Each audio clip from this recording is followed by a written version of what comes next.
Welcome back to another episode of Stacking Dennys. I'm Jordan McAbee of RotoBaller. My co-host Nick Giffen of the Action Network. Chris Buescher in Victory Lane gets his third win of the season at Daytona. Matches Martin Truex Jr. and Kyle Busch for the second most wins in the regular season. All of a sudden, we're talking about Chris Buescher potentially being a championship contender this year. Playoff field is set. Bubba Wallace gets in on points, as we both expected. Playoffs are set. William Byron, Martin Truex Jr. leading the way with 36 points to start round one. We start at Darlington next week for the first race of the round of 16. We got Kansas and then Bristol to round out that round, to round out that round. But Daytona, we got to talk that first because there was some, as you said, Buescher in Victory Lane. There were some crazy wrecks. 91.1% said that was a good race, which makes it a new track record in Jeff Gluck's poll for Daytona. Do you agree, Nick, that was the best Daytona race that we've seen? No, I don't. But No? I think it was a good race. I just don't think it was the best one we've seen. I understand track position, if you have it, it matters. But give me the days when you could just form a line and just make moves and all that. It's so hard to pass here now. It's just you're stuck. You're pretty much stuck. And I don't find that quite as fun. I thought it was a good race. I'm not complaining. I just wish it wasn't as hard to pass as it is now.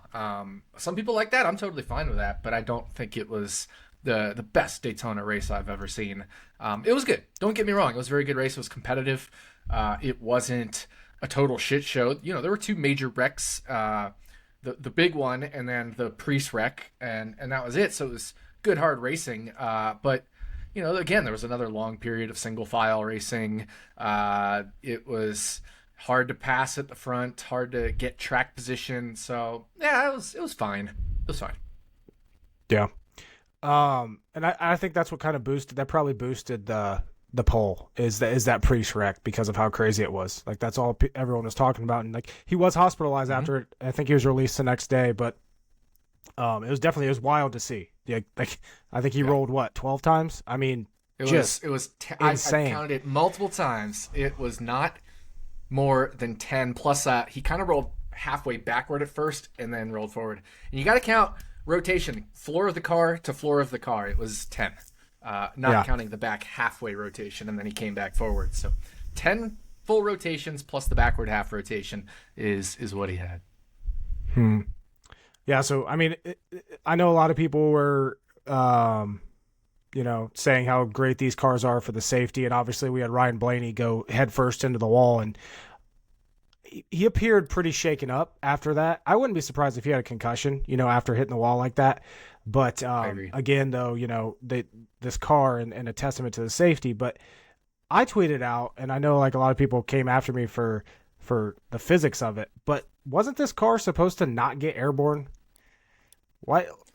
It's not supposed to if you just like are spinning on your own. But if you hit the grass or if you hit another car, that's kind of then it gets things out. So it's supposed to not get airborne. Like if you spin around or whatever, it's not supposed to catch air on its own if it's on pavement. But all bets are off if you suddenly hit grass, right? If that was paved and then just like if that was paved and like painted green or whatever, he wouldn't have gotten airborne. But the fact that it happened right when that transition from pavement to grass or grass to pavement happened, that's what got it airborne. I mean, we've seen that several times throughout multiple different racing series. That transition is bumpy, and when you get that bump, all of a sudden if that air gets under the car, first of all, the bump could just flip you, but second of all, if the bump gets you a little airborne, the air can just push you over, and there's nothing any car could do about it. That would defy the laws of physics to have cars that are able to prevent that at that speed. So yeah, the car is designed to not get airborne, but it's designed to not get airborne when it's just spinning. There aren't and then the wheels are in contact with the ground. It's not designed to not get airborne when all of a sudden there's a bump or another car hits you. Yeah. And I can't believe that this hasn't been more of a topic because I've been harping on this for a while. Why the hell is there grass at any of these tracks? I don't understand this at all. We saw the same thing last year with Daytona. Chris Buescher. Remember Chris Buescher at Charlotte last year?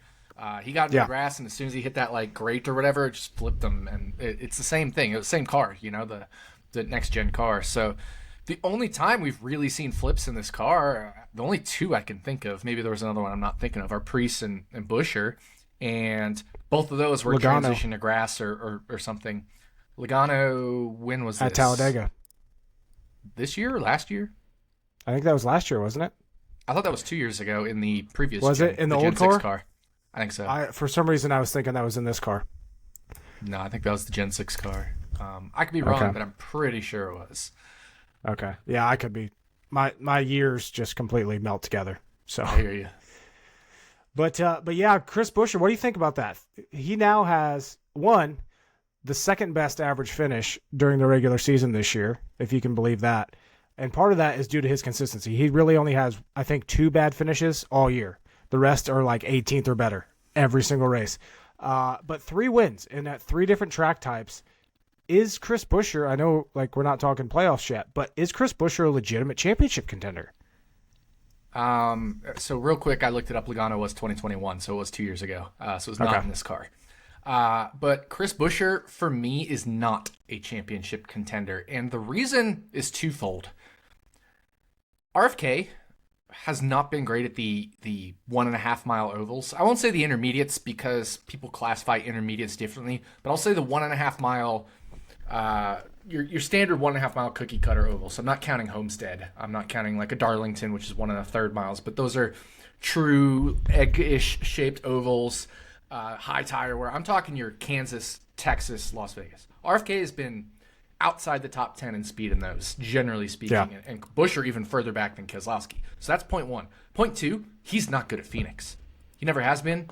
He doesn't have any good finishes at Phoenix. He has 1 career top 10, and it was 10th. So I can't see him beating the best of the best at Phoenix right now. And look where his wins came. It came at Michigan, Daytona, and then Richmond. But Richmond is not Phoenix. Richmond is super high tire where we saw Buescher do really well at Richmond last year. And then Bristol, which and Dover type tracks. Those are a little similar because they change a lot throughout the race. Phoenix doesn't. Phoenix is a lower tire wear track. It's much less susceptible to changes throughout the race, etc. So Buescher just not good at Phoenix. 1 top 10 with RFK racing at Phoenix, and it was a 10th place finish. Mm-hmm. Yeah, I agree with you there. I don't think he's 12-1 at some books for championship, which is just crazy to me. Like I think I threw $5 on him, 40-1 after his Richmond win, just just to in case maybe I get a cash out offer if he makes the round to 8 or something. Mm-hmm. But I will say it is pretty cool to see that team RFK the turnaround that they've had, because I was wrong. Like when Keselowski bought into it, I said, "You're dumb. Like this is never going to get better." Like Roush has completely fallen off the map. But I don't know if when Keselowski retires and they get another young guy in there, we could be talking an RFK championship here soon because obviously Buescher can win. Like I said, he has 3 wins in the regular season now, same as Kyle Busch and Kyle Larson. I think has 3 wins or 2 wins. But yeah. You got anything else there from Daytona? Like to me, it's just regular season's over. Was pretty anticlimactic. Outside of it pretty much went as expected. We didn't get even that finish was so anticlimactic. Like Harvick wasn't really there to challenge for the win. Almirola really wasn't there to challenge for the win. Elliott, Bowman, they were all up front, but they were never like at the front. So they're all just kind of there. It wasn't super dramatic even. So super anticlimactic playoff ending for what was possible 1 or 2, 3 races ago. Not super awesome. Not one of the best Daytona races we've ever seen. And this is the first Daytona cutoff race where more than 50% of the field finished on the lead lap. So overall, a relatively tame race. And again, that's not a reason for me why it was a bad race. Wrecks have nothing to do with the goodness or badness of a race for me. Sure, they can help or hurt, I guess, a little bit depending on the rest of the actual racing. But it was just kind of I don't know. I thought it was just kind of a good but not great Daytona. Mm-hmm. I will say though, with the playoff field that we have, I think this is going to and how the points are laid out right now. I think this is going to shape up to be a very interesting, especially first round. And I know we'll get into into our hot takes here for the first round, I think we're going to see a couple of big names miss the second round heading forward. Very curious when we talk about that. You and I have not shared these with each other, so I'm definitely curious. But I have a feeling we're going to be relatively on the same page. So do I. It's just a gut feeling. It's just a gut feeling. Yeah. Yeah, I spent the last 2 days working up a lengthy article for RotoBaller, just under 4,000 words actually, talking about each driver's round one. Yeah, each driver's round one, and how they shape up. So I've done my research, and I think I'm pretty excited. locked in. I'm excited to hear it. I haven't done as much research as you have. I will admit that. It's NFL season starting next week, and so I've been full NFL mode for Action Network. But I do have some pretty specific takes for who's not going to make it out of the first round. Yeah. We'll get to that soon, but first we need to do Wine About It. And I know you said you didn't have a Wine About It this week. Did you want to? I'm trying to figure out what there is to whine about, at least for me. It was a fine race. There was nothing, super dramatic. I think everything happened as it should. Overall, relatively clean race. Safe cars. Very glad about that. I don't have a lot to complain about. It was a really good regular season. It wasn't an amazing regular season. It wasn't the best season ever. But it was a strong regular season. It was good. And I'm looking forward to, like you said, I think it's going to be an exciting playoffs. Mm-hmm. Absolutely. Well, if you don't have anything, I'm going to crack open. I'm so excited to try this. I will say I do have the Grenache, the Luvabella Grenache. It's a red wine. Grenache Syrah Morverde. I don't know how. I'm probably butchering how to say that, but I did have, as you saw if you were watching on YouTube, some of that to begin with. So I'll at least do my pour since I don't have a Wine About It this week. But got to do my pour, and I guess shout outs to Mr. Malazzi for all the good work he's done this year, and I know Luvabella has been helping sponsor that along the way as well. Yeah. So I'm cracking open Passion. Dude, I love that. I'm already orange biasing mimosa. You. I already love it. I'm biasing orange you mimosa. already. I love it. It's so good. Hopefully you're not biasing me too much, because it could be like Chick-fil-A. Everybody talked up Chick-fil-A for me, and then now I'm like, it's average. Yeah. I don't think it's that great. Okay? I know I'm going to get flamed for this, but In-N-Out is not good. It's not that. It's fine. Like, it's fine. But Five Guys is way better. That stuff has so much more flavor. Dude, every time I go to In-N-Out, the buns are just dry as hell. They're like bone dry. Maybe it's because I live in Vegas. I don't know. But not a big In-N-Out guy. It's fine. I'll eat it. I'm not saying it's gross, but it's overrated. Five Guys is peak top tier. Here's what I'm going to have to do. I'm going to have to try Five Guys, because I've never had Five Guys. Shit, next time we hang out, I'll have to take you to one. I know there's a couple in Vegas, but they're all over, and it's so good. Oh my god. Closest one to me, I think, is 45 minutes. So if I get there, I'll try it. But all right, here we go. Orange mimosa, Passion orange mimosa. Let's go. I've only had mimosas like a couple times in my life, so.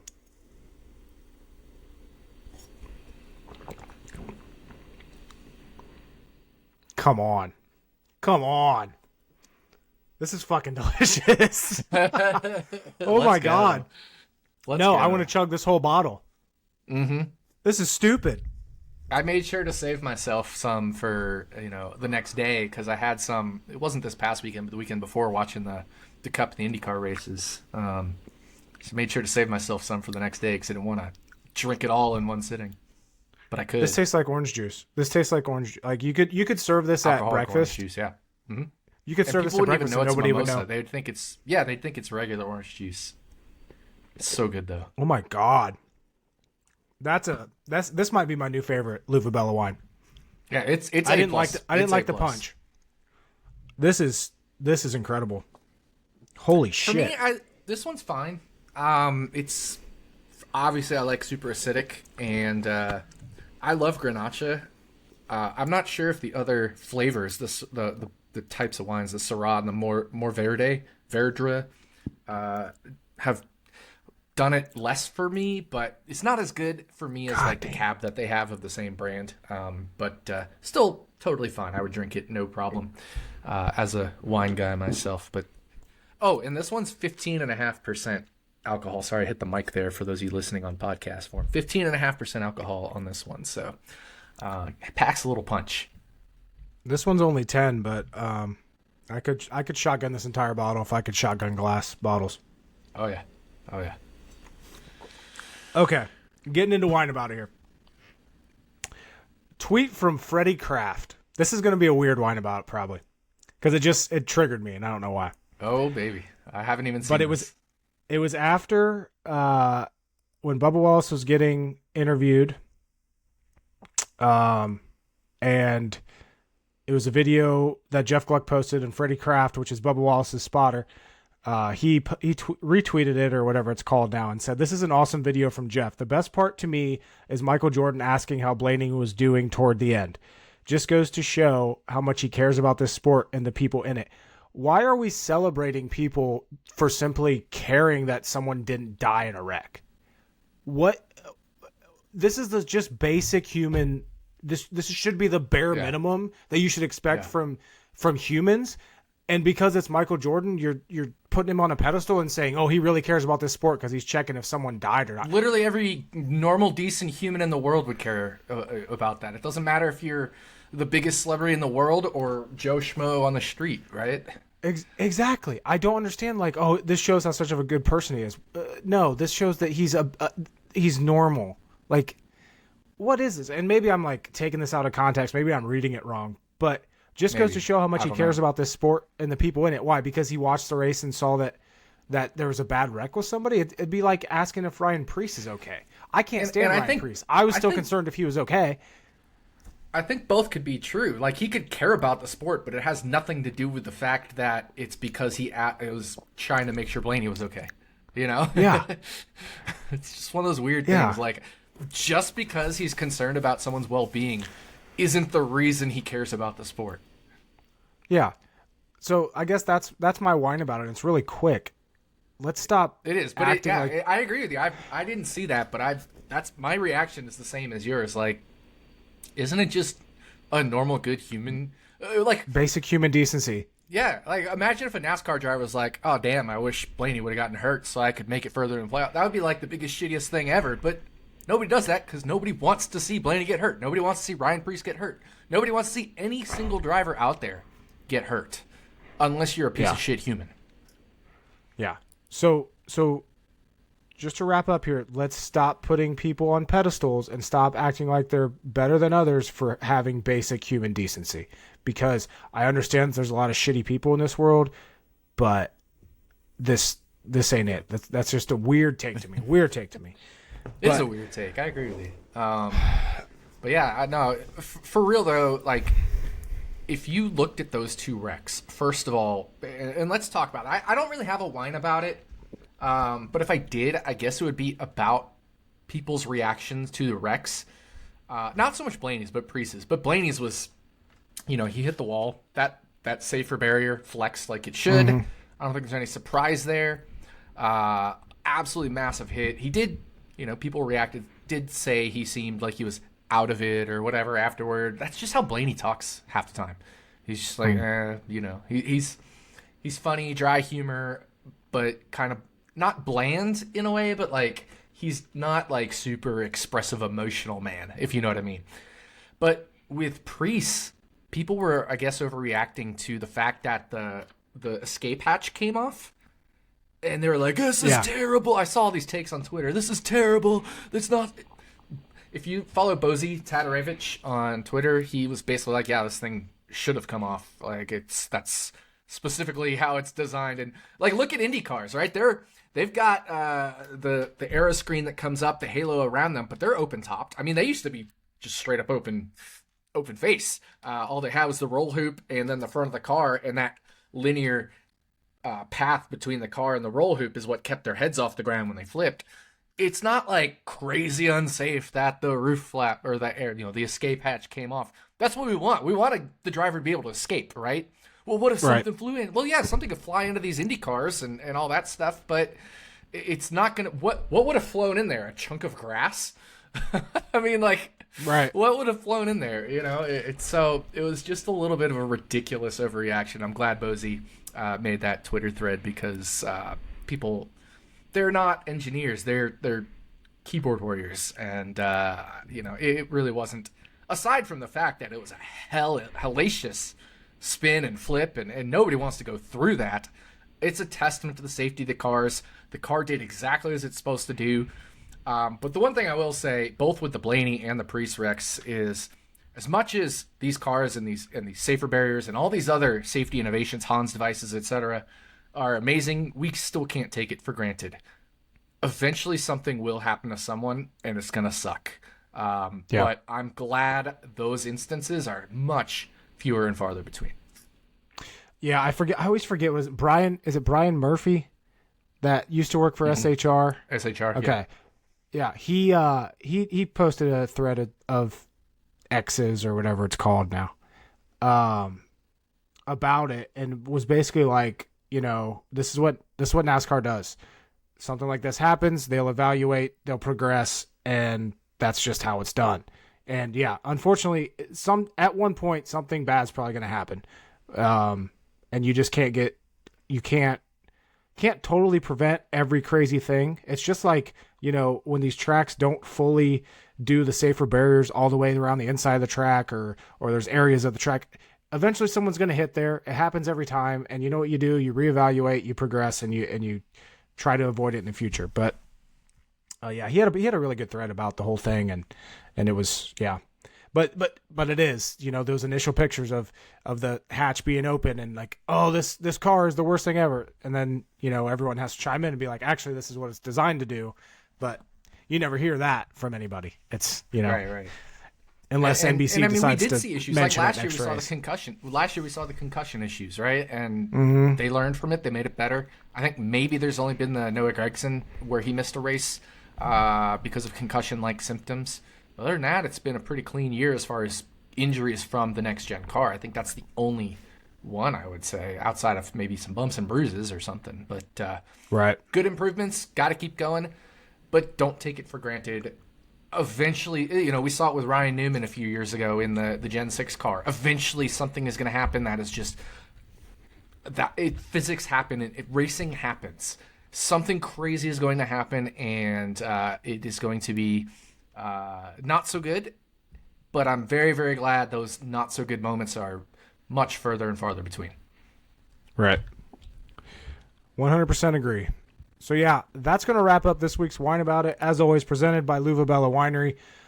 Get them. You can get them shipped to you. You can buy them in stores. I know they're advancing their lines and their availability in stores. Whenever this orange mimosa hits stores, please go fucking buy it. It is so good. I'm not. Yeah. This is easily my new favorite wine. I know I've been pimping out Purple Rain for a while. This is amazing. This is incredible. Mm-hmm. But we have talked about playoffs. I promise I didn't bias him. He legitimately, Jordan's not going to bullshit you. If he likes it, he actually likes it. Yeah. Like I said, last week I tried the punch. I did not like it. This tastes... You're like, it's fine. And then you're like, actually, I'm going to whine about this. Yeah, actually, it's not that fine. I don't like it very much. But yeah, we got playoffs to talk about, which is exciting time of the year. We're down to 10 races this season. Round 1 starts this weekend at Darlington. We got Darlington, Kansas, Bristol to wrap up round 1. 16 drivers are going to cut them down to 12. Current cut line is right below Ryan Blaney. Right now below the cut line heading into race 1. Michael McDowell, Ricky Stenhouse Jr., Kevin Harvick, Bubba Wallace. They have 7 points, 5 points, 4 points, and 0 to start out. Blaney, Logano, Reddick have 8 points and 9 points. Reddick has 9. Logano, Blaney have 8. Kozlowski's sitting there at 10. Really the only guys that have a comfortable cushion right now. William Byron and Martin Truex Jr. have 36. Denny Hamlin has 25. Buescher's decently comfortable at 21. Then you got Kyle Busch at 19. Larson only has 17, which could end up hurting him later in the rounds because that's not very many points. Christopher Bell sitting there with 14. Chastain with 11. And Keselowski with 10. Let's get right into this. Okay. To me, this first round, immediately, Michael McDowell and Ricky Stenhouse Jr. to me are out. Ricky Stenhouse Jr. is having a great season. doing better than expected, but he does not have the speed unless there is major attrition to get through this round. Neither does Michael McDowell. Michael McDowell is a mid-20s intermediate track car this season. Ricky Stenhouse Jr. is typically a 20th place car, but he sneaks into the top 10 every once in a while. As we saw in Charlotte, he did have a top 10 car at Charlotte. I'm looking at Kansas. Darlington, same thing. He's not that great at Darlington. McDowell's not that great at Darlington, although he did have a couple good runs last year. Do you agree that Michael McDowell and Ricky Stenhouse Jr., outside of some, major wrecks, major mechanical issues from other drivers, are the easy chopping blocks in this first round? Michael McDowell, yes. Ricky Stenhouse Jr., no. Ooh. Ricky Stenhouse, everybody forgets how good Ricky Stenhouse Jr. is at Bristol. I know he hasn't had the results lately, but they've all been DNFs. But this is a dude who legitimately has had shots to win Bristol over the years. He has a fourth-place finish a few years ago. He has another fourth-place finish. He has a second-place finish at Bristol. And I'm not talking about dirt. I'm talking about the concrete track. This is one of his best, if not his best track. Bristol's a good track for him. And then let's look earlier this year at Darlington and Kansas. 12th and 13th place finishes. If he's just able to replicate those, plus he has a Ricky Stenhouse Bristol, he is not out of this. I'm sorry, he is not out of this. Now, for me, Michael McDowell, he's out of it. I understand he had a good round here last year on these three same tracks, but they're not performing like they were last year. And I still don't. Did they? They didn't make it through last year, did they? Out of the first round, or did they? I can't remember. I don't remember. No, he wasn't in the playoffs last year. But I'm not sure if he would have made it out of the first round last year had he been in. But you get my point. Like, Michael McDowell not running as well as he was last year, and Ricky Stenhouse Jr., these three tracks for him set up really well. Remember, I keep talking about how good he's been at these 1.5 mile tracks this year. Vegas, Kansas, Charlotte. The dude is always right on the cusp of a top 10, it seems. He wasn't at Vegas this year, but he always has been typically at Vegas in recent years with RFK Racing. And Kansas, obviously Charlotte finished 7th this year. He's not a top 10 car, but he's a car that if he's performs at the speed he's capable of, which is right around 15th, 16th, something like that, and keeps it clean, he is going to be right on the cusp of a top 10 at Kansas. Darlington, I think we can expect similar, little more variance there for him, I would think, because Darlington hasn't traditionally been one of his strongest tracks, but he did have an 8th place last year, a 13th place this year. So, Darlington is certainly a track where he has some upside. And then Bristol, he seems like he's wrecked out of almost every single Bristol race when he's been with JTG, but I promise you it's one of his best tracks. Yeah, so I was looking at, so even though, yeah, like you said, Bristol has been tough for Stenhouse lately, but over 18 career starts, he has 6 top 10 finishes, which is a third of the time. And remove those DNFs. Like, if he hadn't DNF'd all those, I'm sure there would be a few more. Now, Bristol's just a track that lends itself to DNFs. There's a higher attrition rate and a more randomness at Bristol than at a lot of the other tracks, especially our intermediate tracks. So some of it could be bad luck for Ricky Stenhouse Jr. as well, but this is legitimately one of his better tracks. So I pulled up iFantasy Race and his total speed ranking from Darlington earlier this year. Stenhouse was 10th, or he was inside the top 10. And like I said, he's shown top 10 speed at other intermediate tracks like Charlotte earlier this year. My only issue so my outlook on Stenhouse's round 1 is that his chances of advancing to round 2 are probably better than you think, but still not great. So that's kind of where I'm at. I'm not even sure. I agree with that, but I'm not sure that it's immediate chopping block. Okay. Another thing that I don't like about Stenhouse is he sucks at qualifying this year, which is going to affect him getting stage points, which are going to be key here in the playoffs.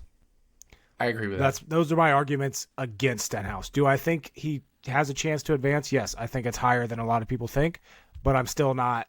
I'm not putting him into the round of 12. Heading into this round of 16. I'm not telling you if I am yet or not. I'm gonna keep that. But yeah, I think we're on the close to the vest. I think we're on the same page as McDowell. Where it gets super interesting for me. So, I think Byron's in, Truex is in, Hamlin's in. Buescher, I think, is decently solid to get in. Like you said, they have struggled on speed and intermediates, though, but they can he won Bristol last year. Yeah, Bristol's a totally fine track for him. Yeah, I think Kyle Busch is going to be strong. He's going to be good. Larson's going to be good. Christopher Bell's good.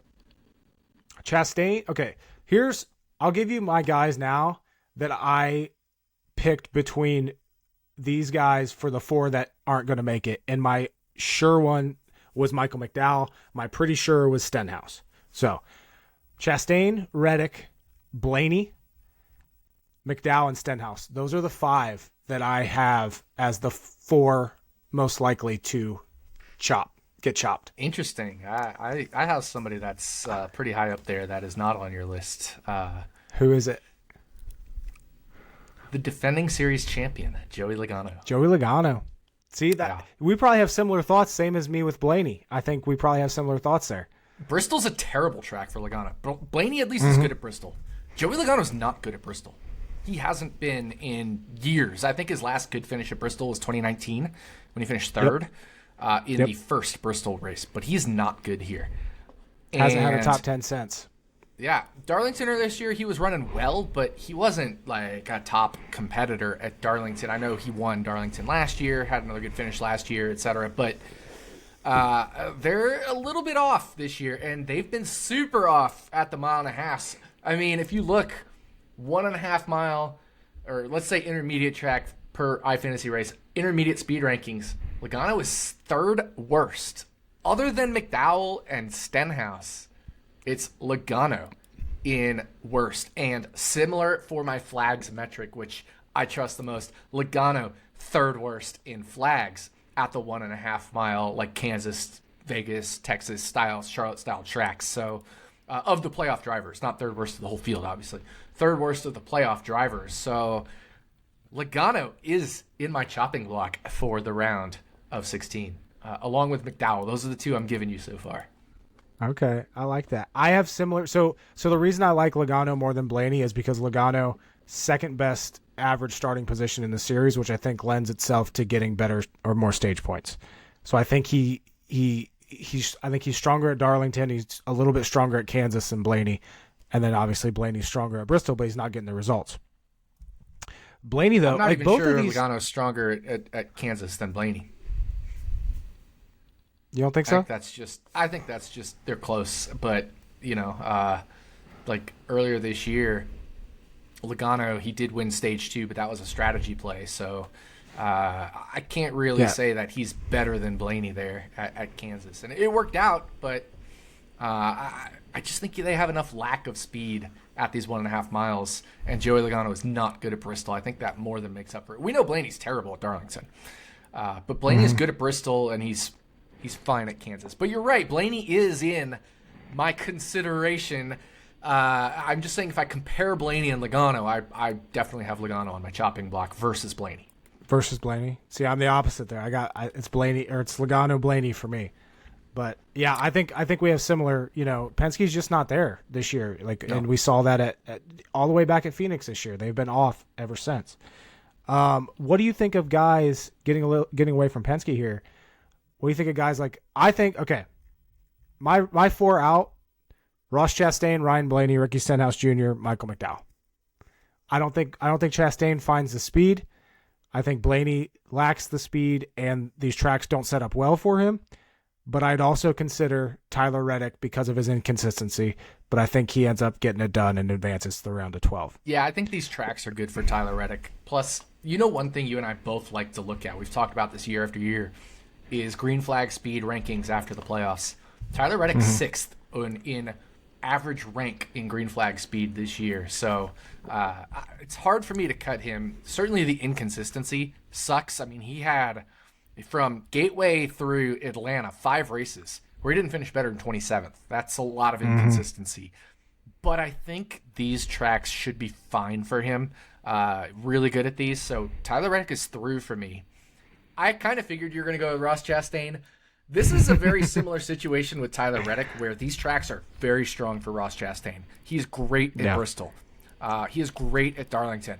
And he's been totally good at these 1.5 mile tracks. But you're right. Trackhouse has been down. So it's going to be, will Ross Chastain be consistent? Does he take care of his equipment? Or is he too aggressive? Does he fuck shit up and is unable to make it up because the car hasn't been as fast? I actually think tamer Ross Chastain, based off of everything that's happened earlier this year, Rick Hendrick getting mad at him over the Larson incident at Darlington earlier this year, plays into his favor. And he should be more consistent, even if he's not as fast as he was last year. And I think Ross Chastain gets through by the skin of his teeth. But so who are I your agree four with out? you. This one was a very tough one for me. So right now, I've given you Michael McDowell, Joey Logano. The next one I will give you is, drum roll please, Ricky Stenhouse Jr. Unfortunately, I don't think he makes it through. But I actually think he finishes ahead of Joey Logano. I think he's closer to the cut line than Joey Logano. So Ricky Stenhouse Jr. is my next out. And that leaves for me, it comes down to Bubba Wallace, Ryan Blaney, Brad Keselowski, Kyle Busch, and Christopher Buescher. Those are the 5 I'm considering. So everybody else is safe for me. I have everybody else safe. So it comes down to Bubba Wallace, Ryan Blaney. I missed Kevin Harvick, but he's safe because I missed him.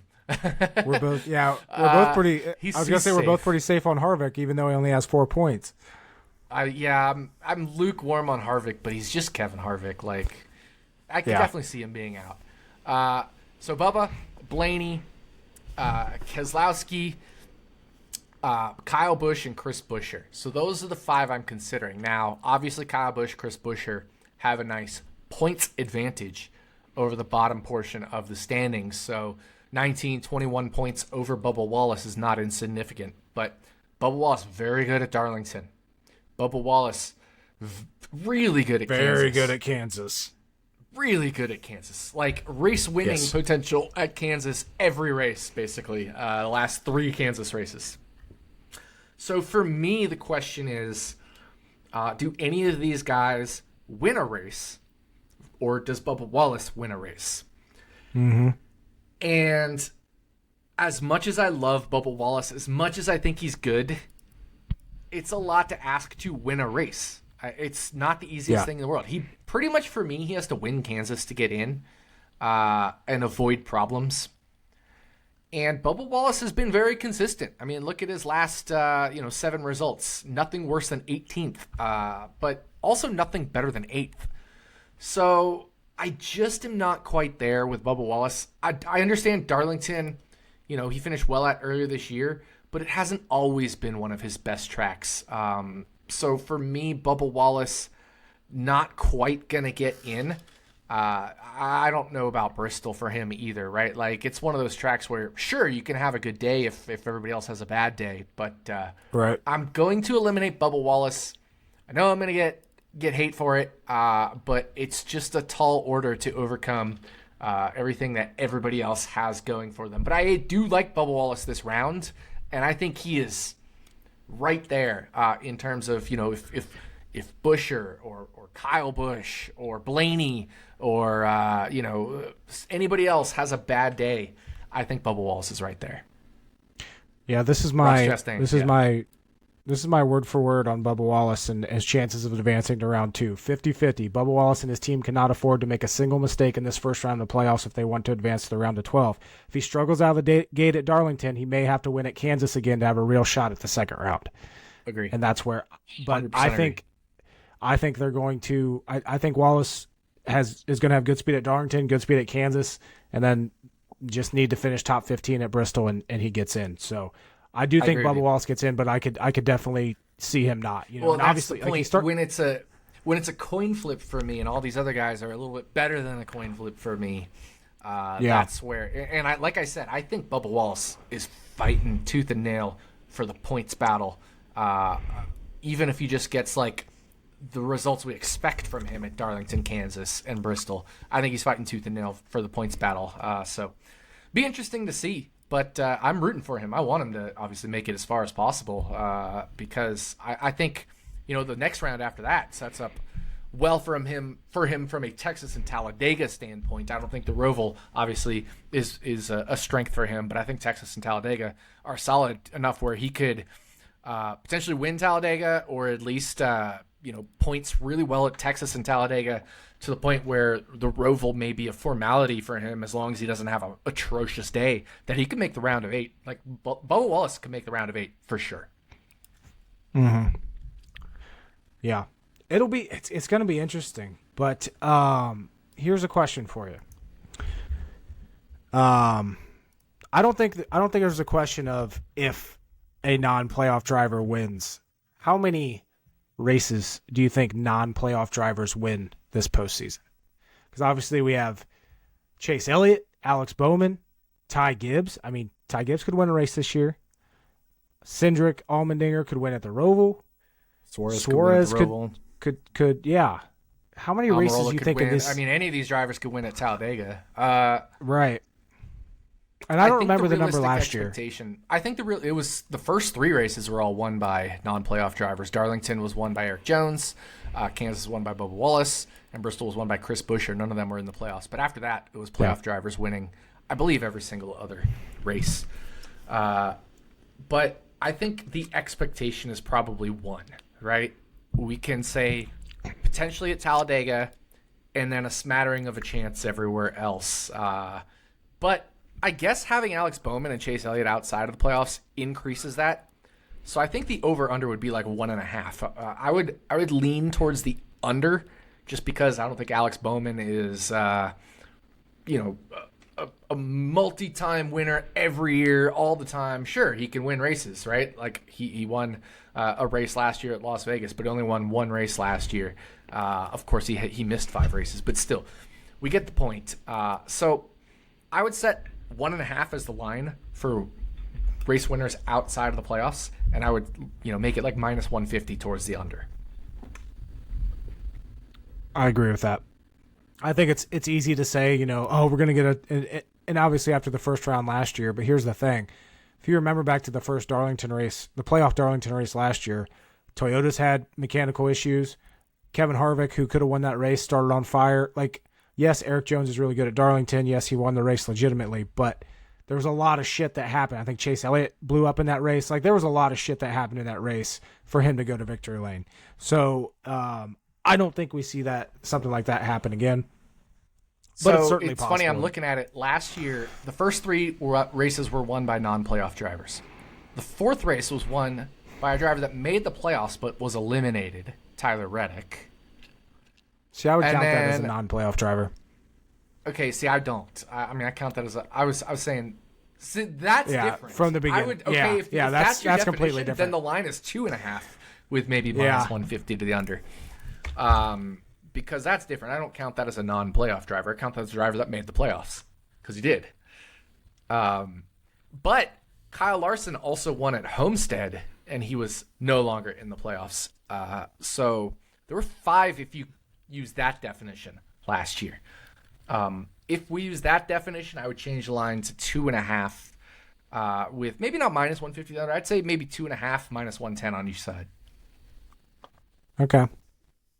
Yeah, it's definitely how you interpret it and how you count it when it comes to that. That's how I would count it, is if they're eliminated, they're a non-playoff driver. So, and obviously, as the season goes on, as the postseason goes on, more likely to have not quote unquote non-playoff drivers win races. But I'm curious what odds you would set on the final 4, one of the drivers winning Phoenix. Yes, minus 300. No, plus 275. I actually think it's more like minus 500. Yeah. We know they get that extra boost or whatever, and there's never been a driver that won the championship without winning the championship race since 2015, 2014. Yeah. Whenever the format started. So that's like 9. That's almost a decade. That if it happens this year, it'll be a full decade because it started in 2014 with Kevin Harvick over Ryan Newman. I almost said Ryan Blaney, but Kevin Harvick over Ryan Newman in 2014. The only way I could possibly see that happening would be is if like two or more big underdogs made it to the Final Four, and then the actual Buescher championship makes the winner Final was Four. and the actual championship winner was just out there coasting, and someone like William Byron or Kyle Larson was not in for the championship, but they just have the fastest car. Yeah. That's how I could Makes see it sense. happening. Or, Kevin Harvick gets one last win at Phoenix before he rides off into the sunset. I could see that happening too. I definitely could see that. Yeah. Yeah. But okay, here's a question for you. Which top driver I'll let you determine which drivers I mean by this. We both have a set that we think are pretty much locked into the next round, barring catastrophic failures.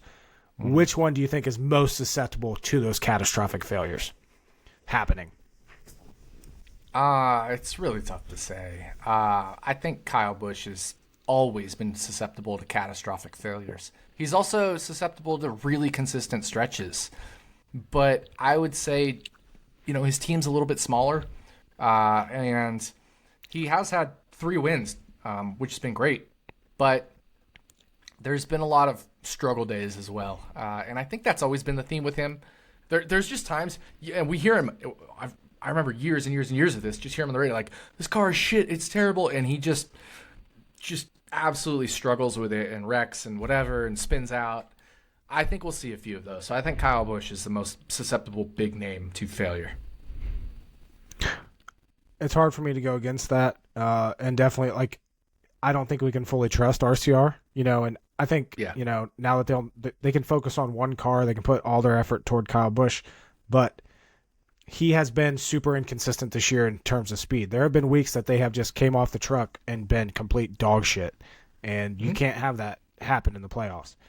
The other guy that I think could possibly, that I would consider a top guy, so the guys I'm considering the top guys are Byron, Truex, Hamlin, Kyle Busch, Kyle Larson, Christopher Bell. Those are my top 6. Literally the exact same ones I considered. And I would throw Christopher Bell in there as a possible, just because he doesn't he struggles to get the top 5 finishes, and is typically just in that top 10 range, and can be susceptible to mistakes or just random. The pit crew swap definitely helps him.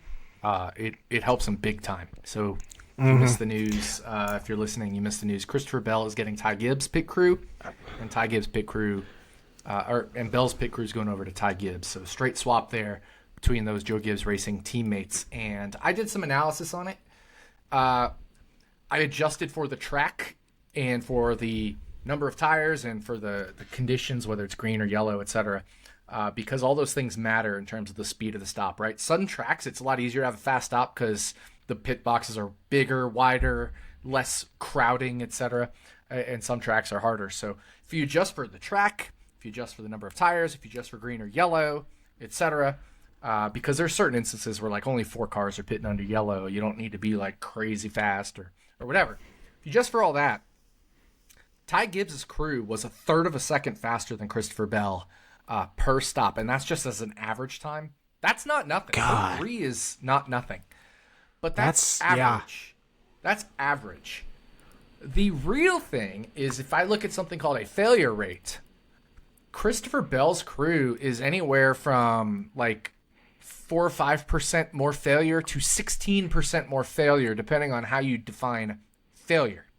So failures are what really hurts, right?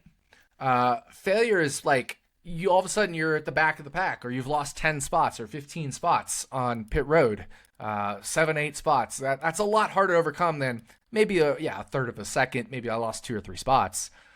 And Christopher Bell's crew which is now Ty Gibbs' crew, had I would say around a 7 to 12% higher failure rate. I looked at a bunch of different failure rate metrics, and they came in anywhere from like I said, 5% to about 16%. So we'll just take around the midpoint there. Let's say around a 10% failure rate.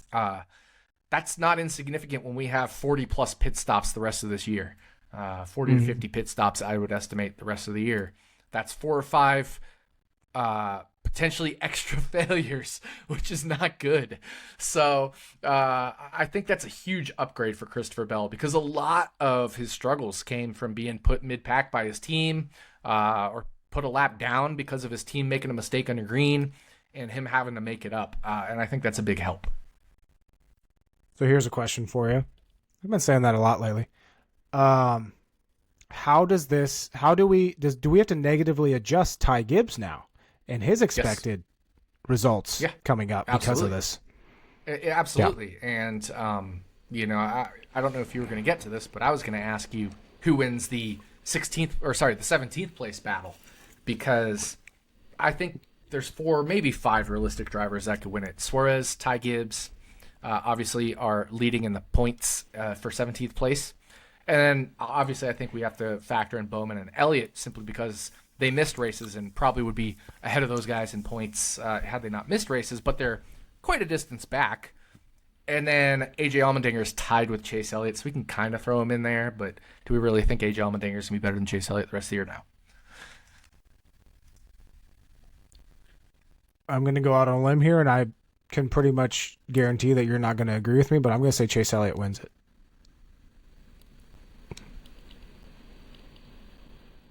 Despite being 47 points back right now. I guess it's not don't really that disagree. far out on a limb. I think, I wouldn't say it's out that far on a limb. I think if Trackhouse were running better, I would say it was a bigger limb. But Trackhouse hasn't been running well lately. Obviously, I think it comes down to Gibbs and Elliott. Obviously, with the Ty Gibbs pit crew deal, I actually don't. I don't think it comes down to Gibbs and Elliott. You think Suarez is in there? I think it comes down to Bowman and Elliott. Okay. You can definitely see that. I think it comes down to Bowman and Elliott. But Ty Gibbs has definitely been running better. And funny enough, if we use that green flag speed rank metric that we talked about for the year, Ty Gibbs is 8th, which surprised the hell out of me. But Alex Bowman's 7th, and Chase Elliott's 9th. Now, it obviously depends maybe on what specific races Bowman and Elliott missed. Maybe it's a little different depending on which tracks each are better at or worse at, or Hendrick is better or worse at. But, I think that's very interesting. Daniel Suarez, 15th. One other thing I did want to point out when I was making my Bubba Wallace point, why I don't think he's going to advance.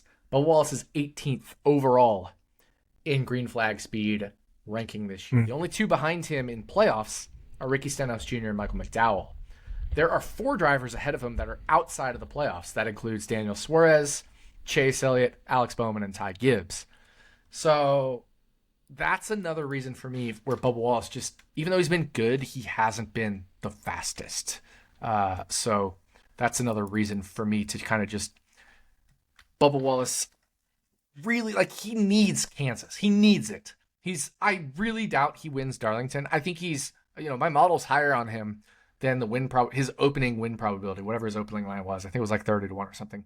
My model was higher on that, but it's still only, 22 and a half, 23 to 1, whatever it is. I can't remember. I briefly ran a win probability model, but I didn't run my full model yet because it's been NFL week. But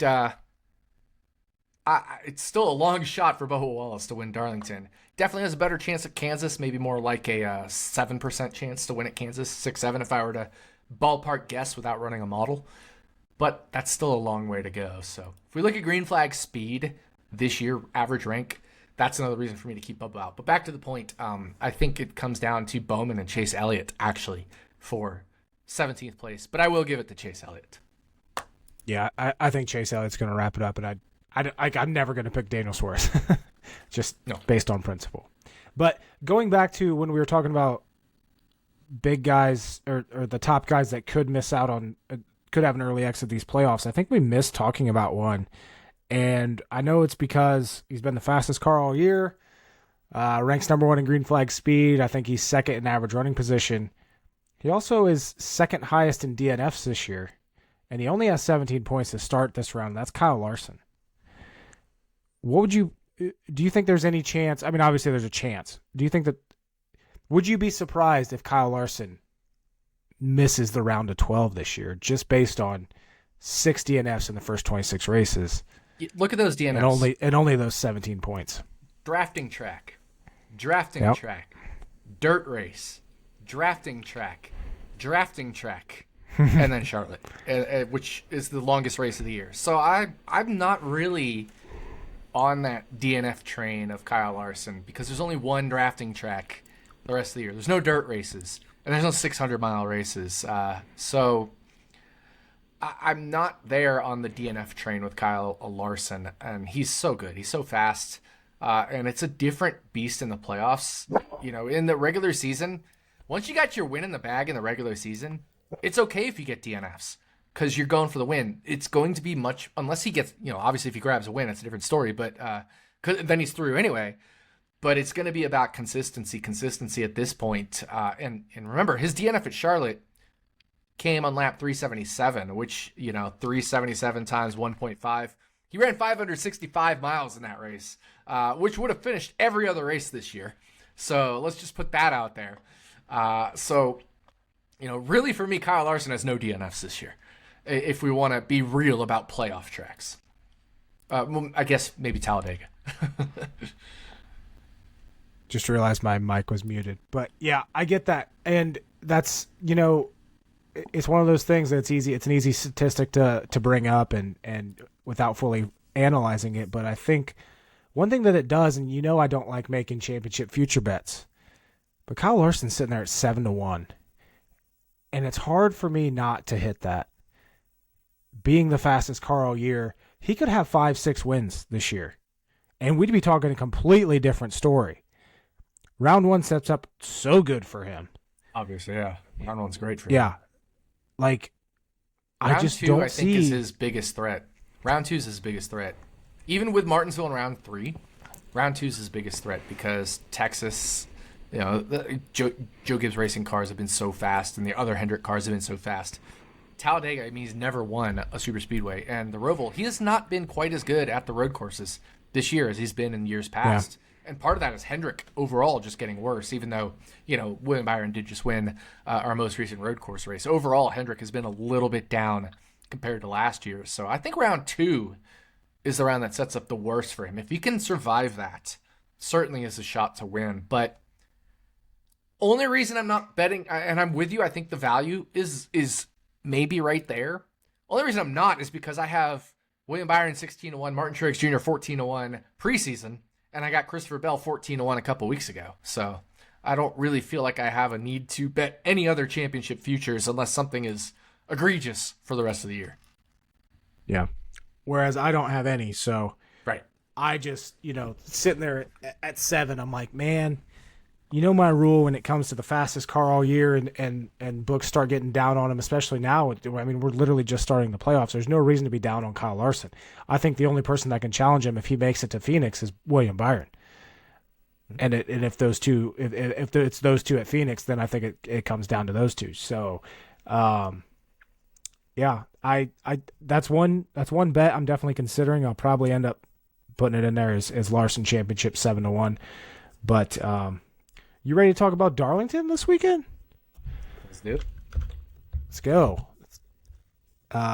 Just to wrap up, for those that weren't paying full attention or skipped around here, first 4 out for me in round 1 of the playoffs are Ross Chastain, Ryan Blaney, Ricky Stenhouse Jr., and Michael McDowell. First 4 out for RotoDoc, Joey Logano, Bubba Wallace, Ricky Stenhouse Jr., Michael McDowell.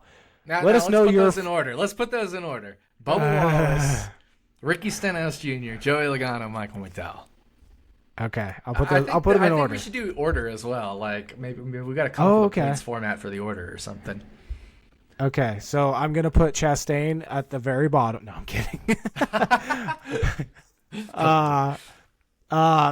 Yeah, give me. I'm gonna go in order: Blaney, Chastain, Stenhouse, McDowell. I think that makes a lot of sense. Yeah. But yeah, Darlington. First race this year was the infamous Ross Chastain issue where he got scolded by Rick Hendrick. Ended up being William Byron in victory lane. By the way, I think he's available at 8.5 to 1 in some books this weekend to double up this year. Obviously, we know the first pit stall at Darlington is one of the most advantageous pit stalls in all of the Cup Series on the schedule. Byron won the pole earlier this year, has been blazing fast in qualifying all year. As far as track history here, Denny Hamlin has 4 wins. Kevin Harvick has 3. Truex has 2. Eric Jones has 2. Byron has 1. Kyle Busch, Logano, Keselowski all have 1. Surprisingly, Kyle Larson has yet to win here in the Cup Series, just like it took him forever to win here in the Xfinity Series. Yeah. But he is always a true contender here. Probably could have won the race earlier this year if his issue with Chastain did not happen. From 2018 to 2021, he finished 3rd, 2nd, and 2nd here at Darlington. Betting odds, as far as sports books go, I believe they're all unanimous this week when it comes to having Truex as the favorite. Do you agree with that? Do you think Truex is definitely the guy to beat this week, or do you think that they're maybe undervaluing guys like William Byron? Like I said, he's at plus 850. Kyle Larson you can get, I believe, at plus 550, maybe plus 600 in some places. And then obviously we have Hamlin, and then Chastain, who has been super fast here in this next-gen car. But I'm a little leery because that team has not had the speed.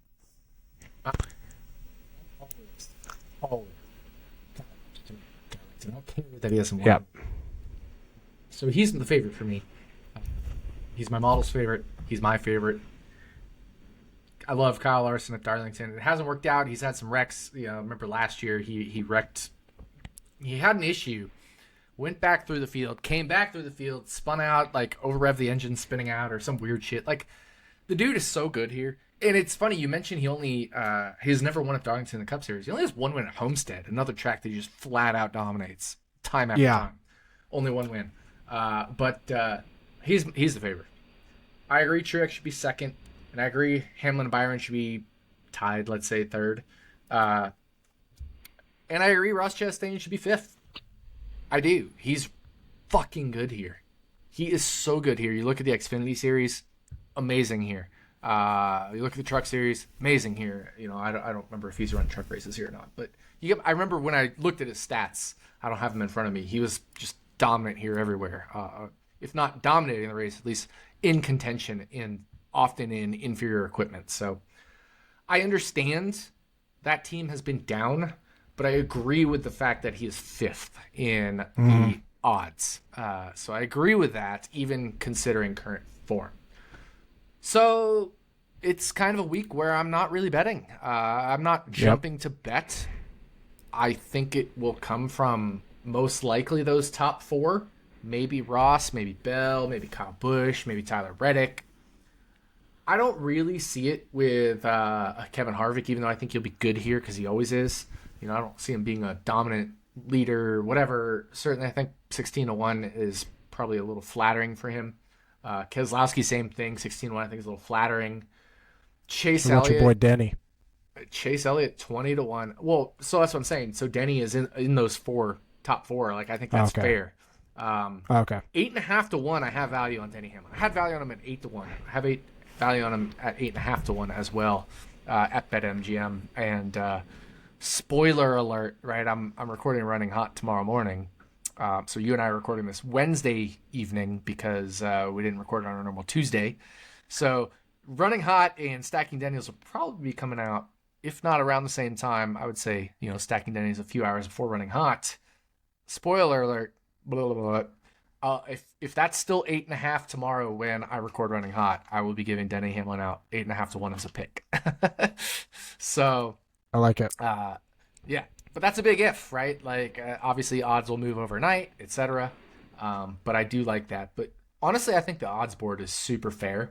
The one thing I will say, Chase Elliott 20-1 at Bet Rivers, kind of interesting. Really? You like that? Kind of interesting. Yeah. I mean, he's 13-1 at BetMGM. He's 20-1 at Bet Rivers. That's the same as Ryan Blaney. Same as even longer than Joey Logano's longest odds, which are 18-1. I think he's as good or better than both those. Obviously, definitely better than Blaney here. But this is a good track for Logano-ish. I wouldn't say it's a great track, but it's a good track. But that team has definitely struggled this year. I think 20 is interesting on Chase Elliott. I don't know. Tough to say, but I've made no bets so far. Man, let's look at COVID year 2020. He finished fourth at Darlington in that first race. Obviously, he was going for the win in the second race, and he got wrecked out by Kyle Busch. So he has the potential to win at Darlington for sure. Excuse me, for sure. I agree with you 100%.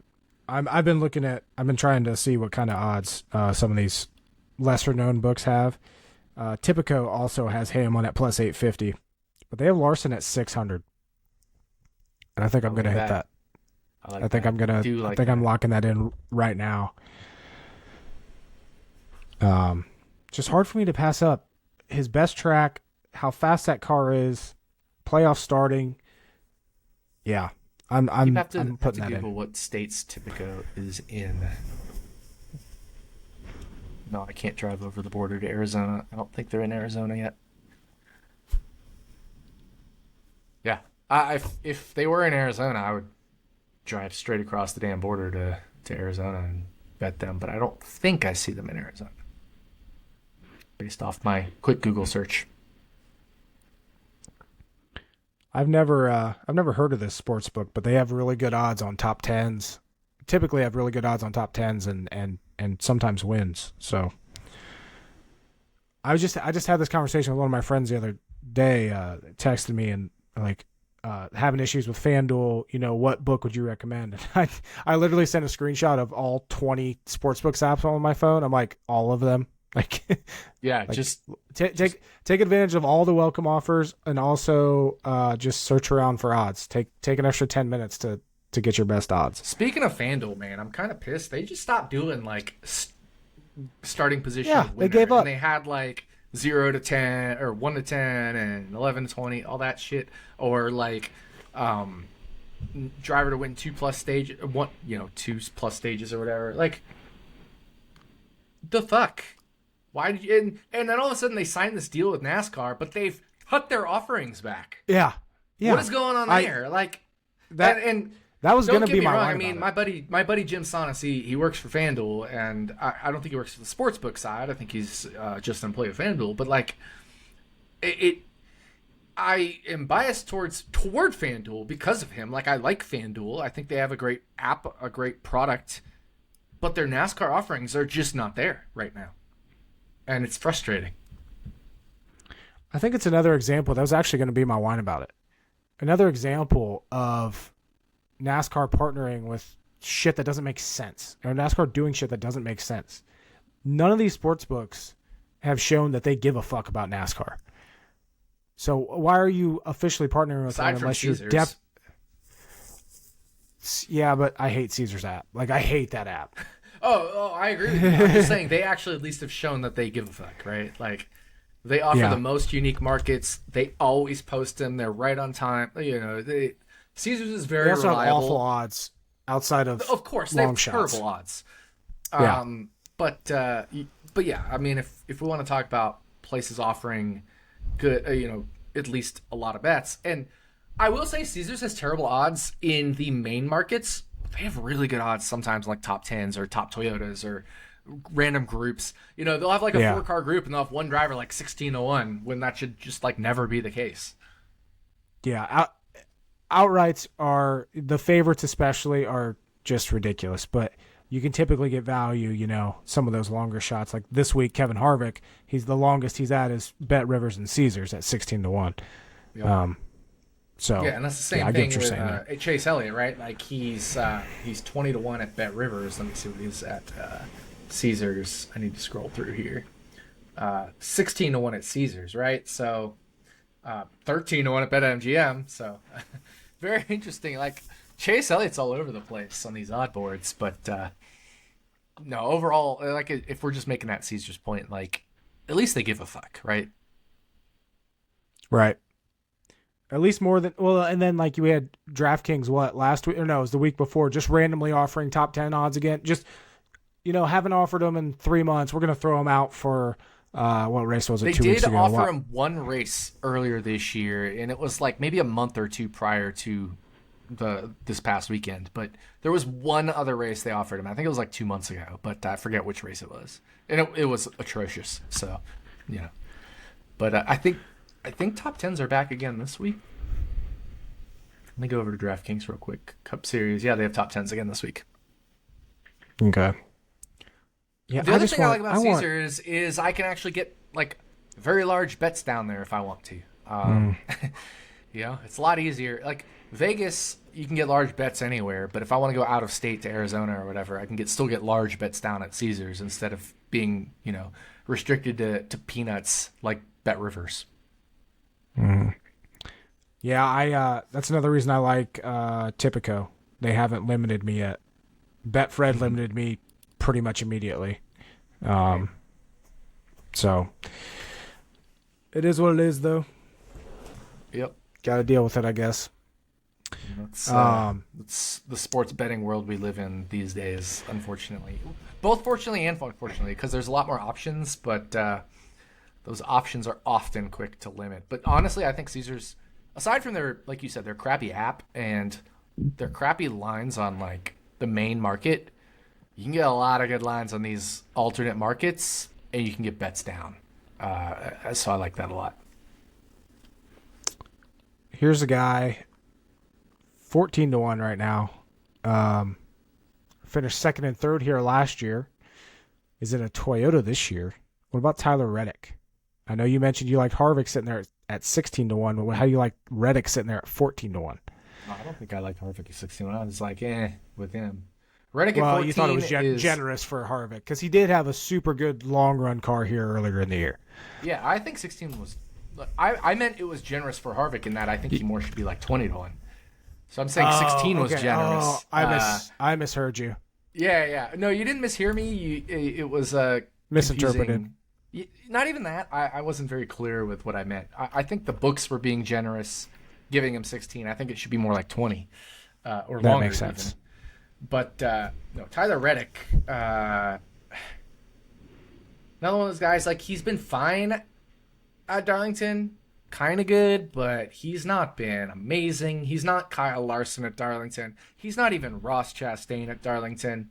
You know, so I'm not there on Tyler Reddick at 14-1. I certainly understand that this is a type of track where he could excel, but he's only led 12 laps here in his career. Mm-hmm. And 10 of them was, no, I thought he started on the pole that race. He didn't. Yeah, like highest driver rating in 8 career starts is 106. That's typically not what you look for at a guy that's going to win the race. I'd rather have Harvick at 16 than Reddick at 14. I would rather neither, but I'm saying if I had to pick one, I would pick Harvick at 16 versus Reddick at 14. I think there's more value there. I'm trying to pull up Larson's driver rating here quick. Yeah, so he went earlier this year. Actually, this is a fun exercise. Let's do this. Let's go through flags at Darlington earlier this year. So if you just give me 1 second, I will sort flags at Darlington. Number 1 driver in flags earlier this year. Take your guess. Kevin Harvick. No. He was Ross Chastain. Yeah, Ross Chastain was number 1. Yeah.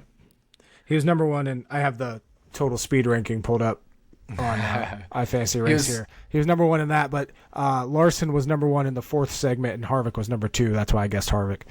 Yeah. No, Larson came in 5th in flags. Certainly he improved throughout the race. Second was Martin Truex Jr. Third was William Byron. Fourth was Kyle Busch. And fifth was Kyle Larson. Sixth was Bubba Wallace. Seventh was Harvick. Eighth was Bell. Ninth was Keselowski. 10th was Blaney. Remember this. Blaney was better in flags than Logano. Now, I understand Logano got in that wreck late, but remember, flags is healthy car metric. Logano found himself in 4th late in that race, but it's not because he was super fast. It's because things worked out for him.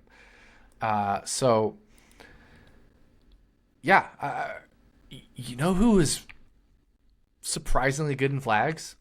This Stenhouse. is a driver. No. Well, yes. Damn But it. yes. Yes. Stenhouse was. Stenhouse was 12th in flags. Harrison Burton. Yeah. Harrison Burton was 14th in flags.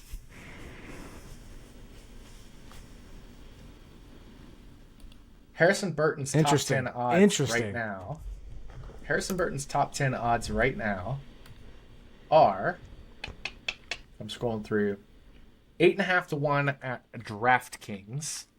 Let me look at Bet365 because I know Bet365 had Almirola 9 to 1. I'm curious what they have Harrison Burton.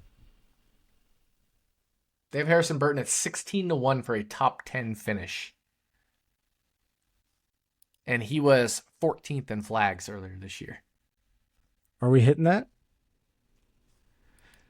Might have just found ourselves a bet. I'm looking. Let me look at Caesars NASCAR top 10 finish. 7.5 to 1. I think we have to hit 16 on Bet365. So I agree. I'm on board with this. I like it. Because also 6th earlier this year, like you said, and 14th in his very first start here with Wood Brothers. Yeah. No, this is a good track for him. I know it's not flattering finishing 20th, but 20th at Homestead was still one of his better finishes last year, and that's maybe the most similar track. Auto Club earlier this year, another high tire wear track, he was 15th. So maybe something going on at these higher tire wear tracks for Harrison Burton. He won at Homestead in the Xfinity Series, which again is Darlington's most similar track. So I don't think it's super out there in left field to bet on Harrison Burton to have a solid race. Finished second at Darlington his last year in Xfinity as well in that second Darlington race. So fuck it. Harrison Burton, 16 to 1, top 10 finish. I am locking that in right now. Me too. Me too.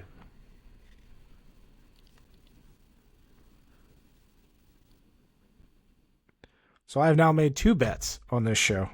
I locked in Larson 6 to 1 and Harrison Burton top 10 16 to 1. Oh. We're back.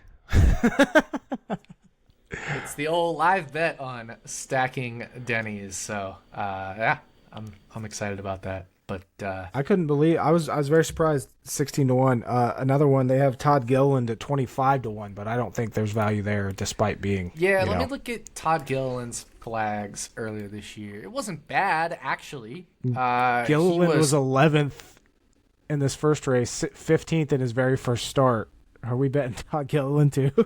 So he wasn't as fast as Harrison Burton, but he was still faster than 40% of cars on an average lap, which is not bad at all. He was 22nd out of 36 cars, which, again, isn't great. If we do 22 divided by 36 minus 1, yeah, around 40th percentile, let's say, for Harrison Burton. Or, sorry, not Harrison Burton. Todd Gilliland. I was confused those two. But at 25 to 1, why the fuck not, right? So small bets on Harrison Burton, Todd Gilliland for top 10s at 25 and 16 to 1. Yeah, I'm game with that. Plus, there's no Noah Gragson, although Carson Hocevar is in that car. What is Carson Hocevar's top 10 odds at Bet365? Let me look at that. 9 to 1. No, I'm not doing that. Hocevar and Gragson, I would say, are very similar at this track type. This is a very good track for Noah Gragson, but obviously he's not in that car now. But I think Hocevar is, you can expect similar to Noah Gragson. Todd Gilliland outran Michael McDowell in flags earlier this year at Darlington. So I think between Harrison Burton and Todd Gilliland, we have found 2 top 10 bets. They're long shots. We're not expecting them to win. That's why they're 16 to 1 and 25 to 1. But they probably should be more like, 8 to 1, 10 to 1, maybe for Harrison Burton. I'm just spitballing. And maybe like 12, 16 to 1, something like that for Todd Gilliland. Yeah. like I said, and those are good numbers for Gilliland there. Obviously, he's not going to have it on raw speed, but if he qualifies well and has a top 20 car, there's not to say that a late caution isn't going to somehow get in his favor and he can get into the top 10. So I'm sure you'll know this because you have green flag speed in front of you. But who is the worst driver in flags that is in the playoffs at Darlington earlier this year? McDowell, Nope. right? Nope. McDowell was ahead of Hamlin. one driver. Nope. Hamlin, Buescher, Hamlin didn't have a healthy car for all of that, or whatever. Oh, It was Chris Buescher. Buescher. Chris Buescher was last in flags. but finished 10th. Correct. Somehow. But yes, Chris Buescher was 30th percentile. Yeah, I'm going to have to go back and watch that or something if I have time. But no, Hamlin wasn't super good in flags. I understand he had some issues at that race, but I've even accounted for those. He wasn't super great. But I still like him at 8.5 to 1, funny enough. But Buescher was last among the playoff drivers in flags. Interesting enough, like I said, Ryan Blaney was ahead of Joey Logano here, and Blaney is historically not very good here. But Ryan Blaney was better than Joey Logano in flags by several positions, by 6 spots. Well, 5 spots. So Blaney was 10th, and Joey Logano was 15th in flags. So I know you mentioned this earlier. You think the winner's going to come from the favorites. Do you think there's any chance that we get, a Eric Jones type of victory here in the Southern 500 again for the second year in a row? I wouldn't say Eric Jones type victory. 80 to 1. Well, I mean, it's funny because now he opened 30 to 1 or some ridiculousness when they're way worse than they were last year. So I don't think we'll see an Eric Jones. I think the closest to an Eric Jones type victory would be something like a Ricky Stenhouse Jr. winning, based off Stenhouse's performance this year and his flags earlier this year at Darlington. But everybody ahead of Ricky Stenhouse Jr. is a playoff driver. So I don't really think we're gonna get a surprise winner here. Yeah, I couldn't. Eric Jones was in the perfect spot last year because this track is the perfect track for him, and that team was actually really good last year. But this track isn't the perfect track for Ricky Stenhouse. If there was a perfect track for him, it's Bristol, and that team has been better this year. So I could legitimately see betting Ricky Stenhouse Jr. 200-1 to win Bristol or something like that, or 80 to 1 even potentially, just depending on where my model ends up on him and how he's performed. But we don't have that kind of long shot value right now this year at all with a single driver. I mean, who else could it be that's a long shot? Maybe an Alex Bowman. I think he's 60 to 1, but even then, no, he hasn't really performed at this specific track. Eric Almirola, no. He gets some top 10 finishes here, but he was essentially 50th percentile. He was average car in flags earlier this year, and that team has been down. He's old. Daniel Suarez, no. Austin Dillon, no.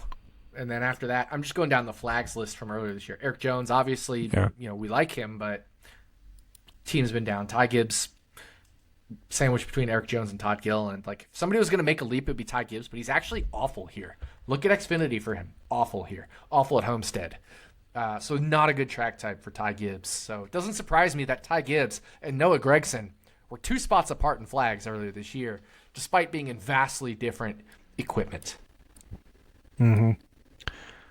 Yeah, I just don't. It's hard for me to see outside of Rex and stuff. Larson, Truex, Byron, Hamlin. I'm not throwing Chastain in there, and maybe Christopher Bell.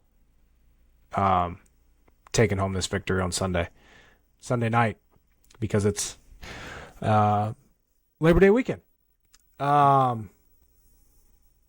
Anything else you got? Bell won me over by finishing 5th last year in this very race when I had him 13 to 1 for a top 5 based off of an extra 0 from one of the sports books, which got to take advantage of those when you can. Oh yeah. Anything else you got here for Darlington before we get to our picks to win? I think we got to bet. I think we got to bet like I said, Harrison Burton and Todd Gilliland top tens, and that's about it right now. Mm-hmm. All right. So who is your pick to win?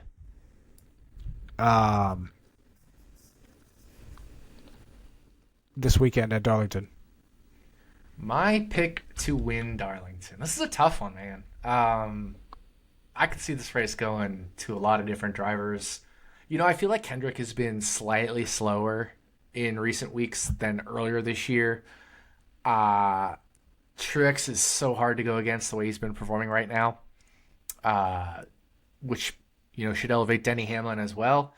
Obviously, Ross Chastain was fastest in flags earlier this year, but that team has been down. This race kind of wide open, even among the favorites. So really tough. But since I have priority pick this week, I'm gonna go safe, and I'm gonna go Martin Truex Jr.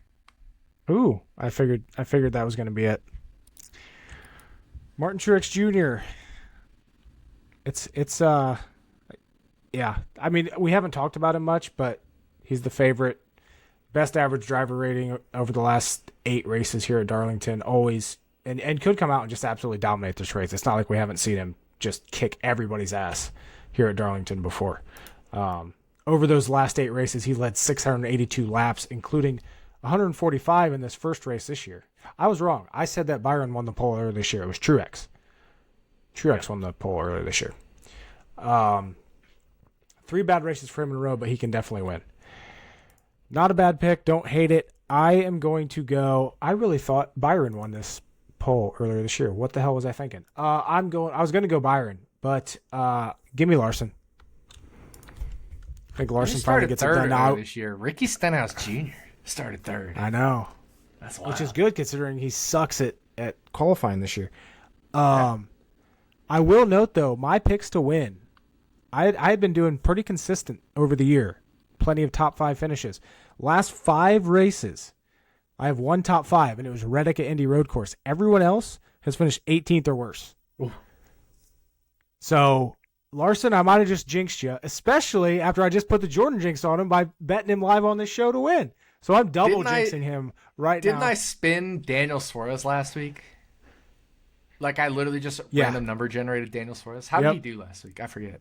20th. He was 20th last week. Was he in that big one, or he was just? Oh no, he and Ross they made a move partway through that race, and then it just kind of flamed out, and they sucked. Yeah. It was not a lucky spin for me there, but that was not like a serious pick. That was. Didn't I have what was it 1/100th on Brennan Poole? That didn't go well either, man. Dude, honestly, Brennan Poole was driving the race. He was driving the race he wanted to drive. He was just hanging back, and then he got a pit road penalty along with Hamlin. So he and Hamlin were tandem drafting to stay on the lead lap, but they got lapped. And right when they got lapped, that big one happened and caught them both. It was like worst case scenario. But Hamlin's penalty wasn't his fault. That was pit crew over the wall too soon or something. So, not Denny Hamlin's fault there. But so I've got Martin Truex Jr. You have, remind me again? I already forgot. Kyle Larson. I like it. 2 good picks. Also, I need to mention I was just talking about I've only been limited at 1 book. I'm limited at Bet365 now. Well, it happens. Man. On to the next one. Yep. Just gotta keep looking. And yeah. Huh. So much for mashing those top 10s for you. Right? Not that you're gonna like mash them, right? Like the 25-1 and 12-1 and whatever they are. Right. But still value. This would be nice to get a chunk down on the 16-1, I should say, on Harrison Burton. 16-25 for 2 guys that were top 40th percentile in flags, and especially Harrison Burton, man. That was a hell of a drive earlier this year, and he's been good here.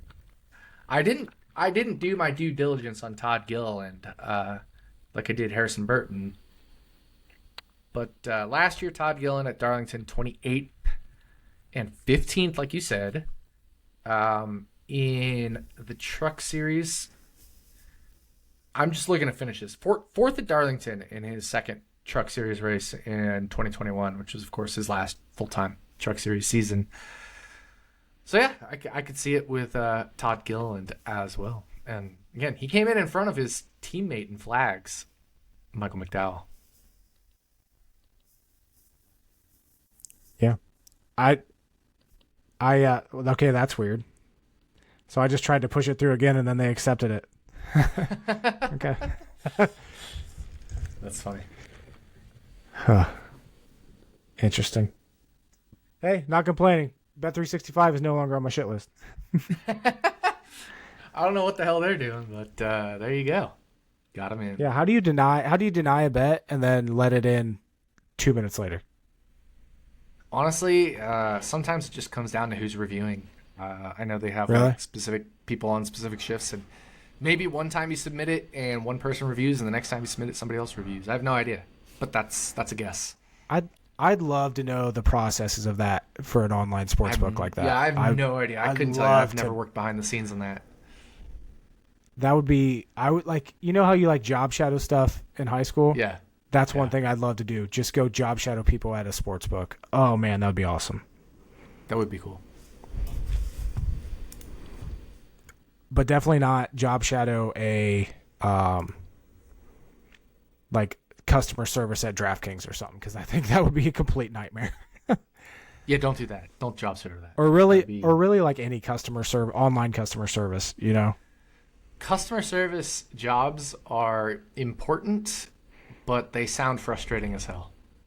Oh yeah. You have to like just not care about anything. You just have to put up with people shitting on you all day, every day. So, but I guess they're just used to that at some point. Yeah.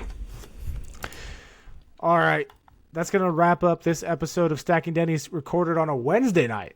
We had to delay it a little bit, so I was prepared to talk about the playoffs because last night would not have been good. But Darlington this week. We will talk about Kansas next week, and hopefully maybe we'll have some exciting stuff happen here at Darlington and really spice up these playoffs even more than we possibly think they will. But good luck for all those that bet. Hopefully you listen to this in time and you can get in on Harrison Burton and Todd Gilliland top 10s that we just did, 16 and 25 to 1.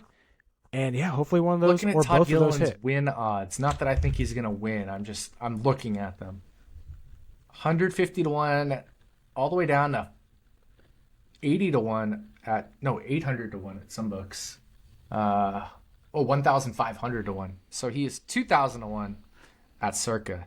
Not that I think he's going to win, but I'm just trying to like spitball it. And Harrison Burton's 500 to 1 to win at Circa. So like even books like Circa I don't think are sharp on him right now, unlike a Todd Gilliland, for example. So very interesting. But real quick, one last thought because I'm looking at them. We mentioned the favorites. Truex is plus 464. Kyle Larson's plus 575 at Circa. And that is a very sharp book. They take a lot of sharp bets. So, I think 6 to 1 on Larson's very interesting for sure. And then the other favorites are Hamlin and Byron. Byron is plus 875 at Circa. And Denny Hamlin is plus 750. So if you shop around and you're in the right places and things like that, you can get Byron at 8.75 and Denny Hamlin at 8.5, which I don't think would be the worst play if you're able to, shop around and travel around, etc.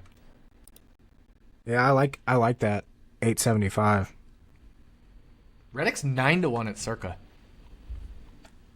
Really? I think that's a little crazy considering he's only led 12 laps ever at Darlington. So I think I've got to look at Circa odds more now. Been so NFL brained. I think I got a deeper dive on Circa this week. But Kyle Busch is 14 to 1 at Circa, which 12 is where I see longest elsewhere. I wonder if they got hit on Reddick because Reddick's 15 to 1 on Typico. Interesting. They must have, but again, I'm still not there on Tyler Reddick, even just personally. Brad Keselowski's 13 to 1 at Circa, and Chris Buescher's 20 to 1, which I think is in line. But Keselowski 13 to 1, that's pretty crazy. Man. recency Pretty bias. crazy. But then again, Keselowski, 4th earlier this year, 6th in stage 1, 5th in stage 2, 7th last year in the second race. He led 11 laps. Mm-hmm. He's won here before, but yeah, I could never bet Keselowski. I mean, he doesn't even have a single win this year, let alone I can't remember the last time we specifically talked about Keselowski could have won that race. Yeah. I don't know why Ty Gibbs is 40-1. He's not good here. I'd put. Yeah, I think he finished 15th. I put Ty Gibbs like 60-75-1 here.